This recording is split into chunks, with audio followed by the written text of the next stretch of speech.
So I'm glad that I didn't drown. But before I continue on, oh, by the way, look at Clanker's blowhole. This disgusted me even as a child. It goes in and it expands like a sphincter. Look at that. That's his throat hole that we're looking at, everybody. Just to let you know.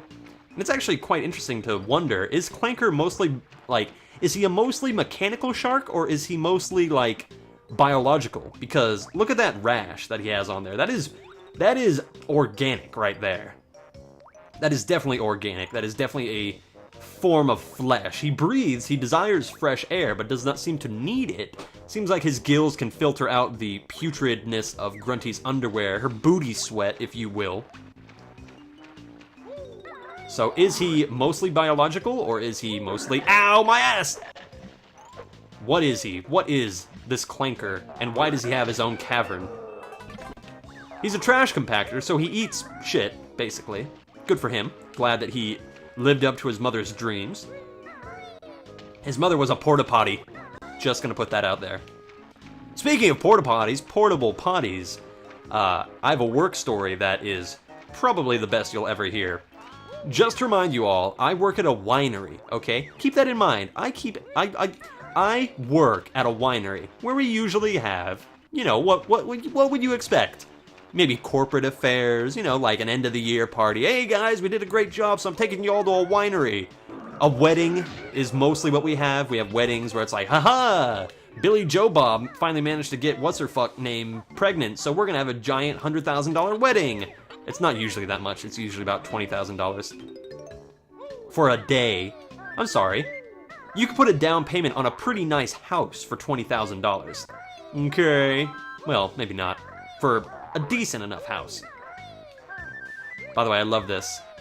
I love collecting the notes through these grids. But anyway, I work at a winery, so I come to expect, you know, weddings, corporate events, maybe a prom every once in a while.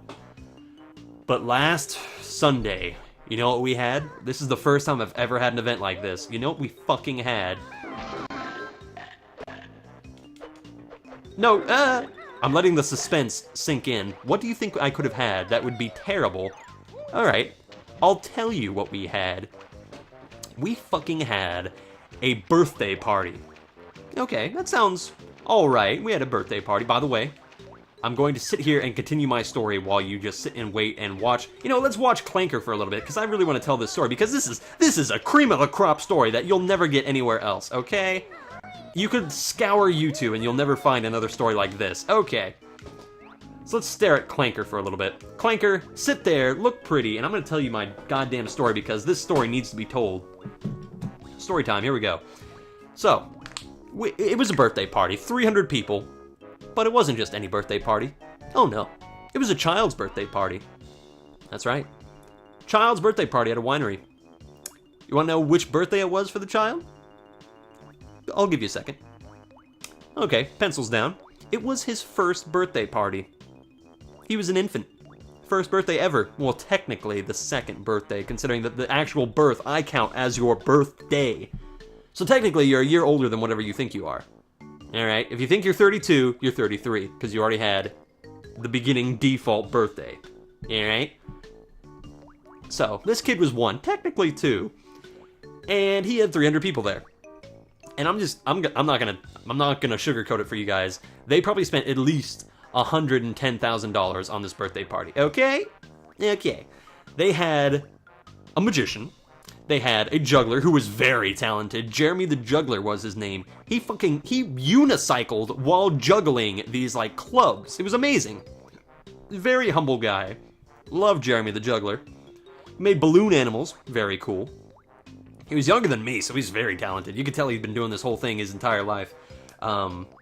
There was acrobats. I swear to God, I was getting looks from the stilt lady. She was wearing this, like, super tight green thing, and she kept walking by. It was really weird. She had, like, white face makeup and was just looking at me. And I was also getting looks from the mime, too.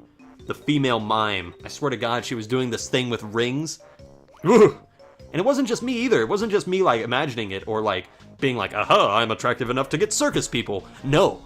it was my coworkers going like, what the fuck is with you, Gunslinger? Why are you going to run away and have sex with the stilt lady and the mime at the same time? I'm like, I don't know, but one of them's a screamer. So, we had that. Another interesting thing is that we had games set up. We had like the strongman hit the bell thing with the hammer. We had pachinko, which is very fun.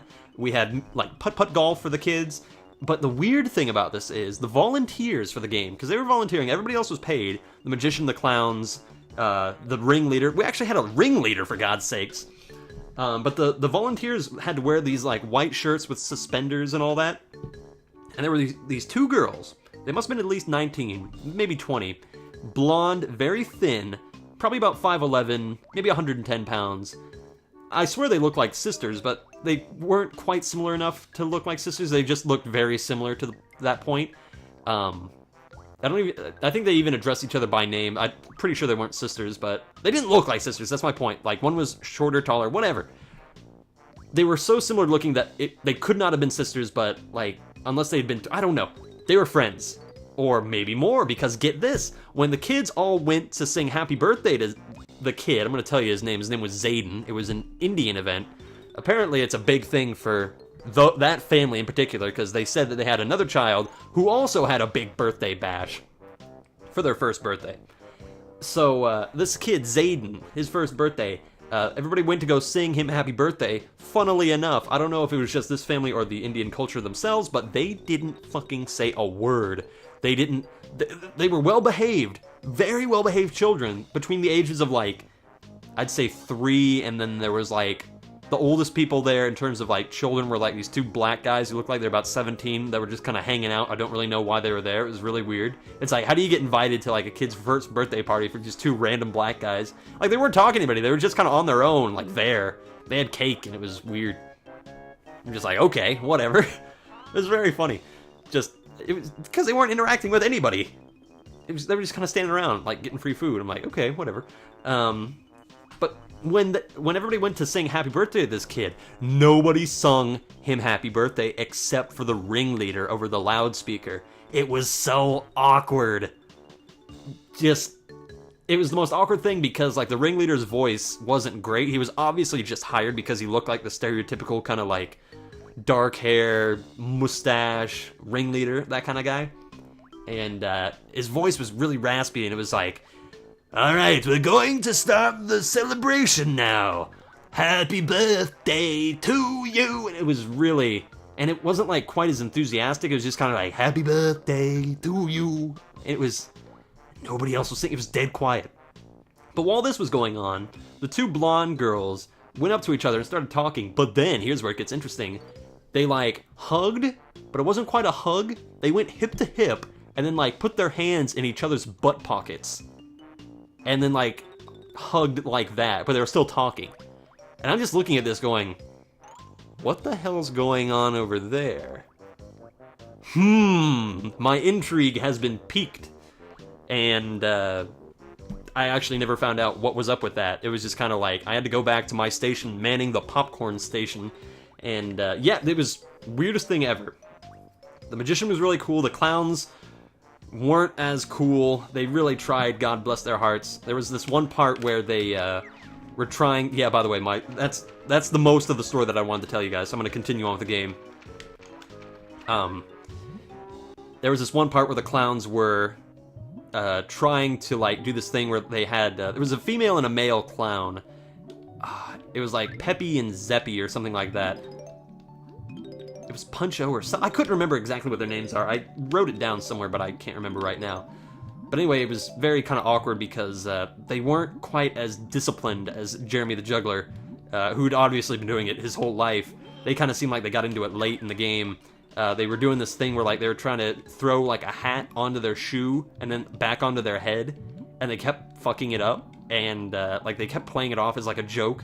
So they'd put on, like, fake glasses that obviously didn't have any lenses in them, like, aha, now I can see, hoo-hoo! You know, that kind of clown shit. And, admittedly, they did it once they put on their fake glasses, so for all I know, it could have been an act. But they didn't seem quite as together. But maybe that's the point of being a clown. I don't fucking know. What else did I want to tell you guys? Ooh, hello.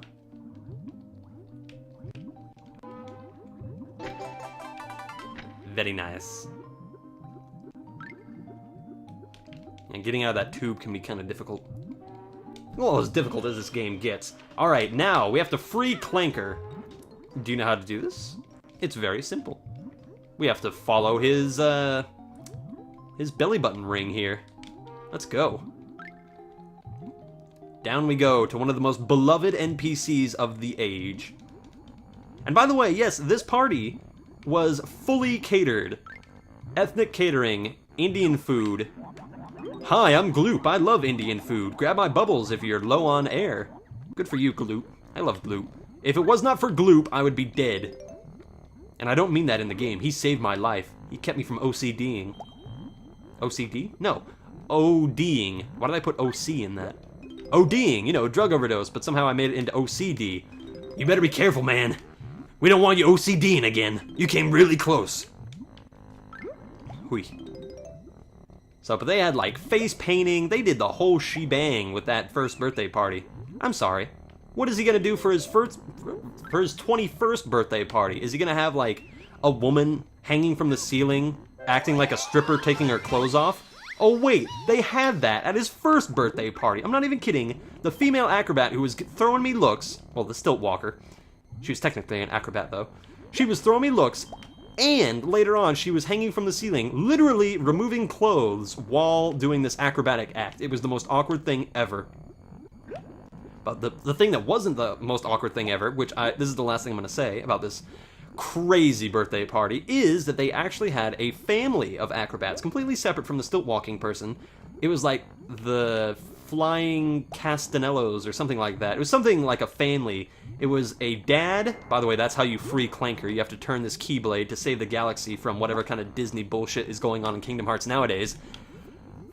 But they had a family acrobatic thing. It was the dad, his two daughters. His youngest daughter was about 5.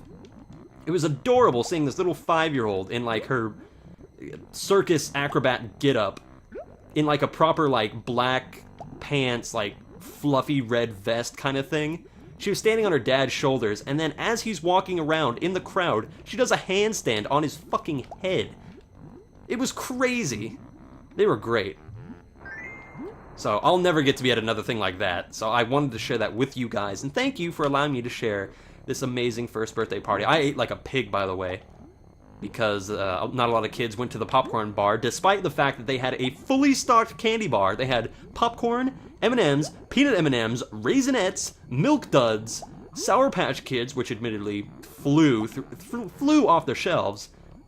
They love those Sour Patch Kids, apparently, in India. Or maybe just, I don't know. Everybody loves Sour Patch Kids. You know who doesn't love Sour Patch Kids?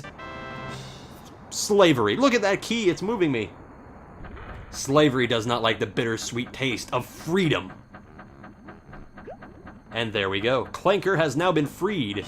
He can breathe!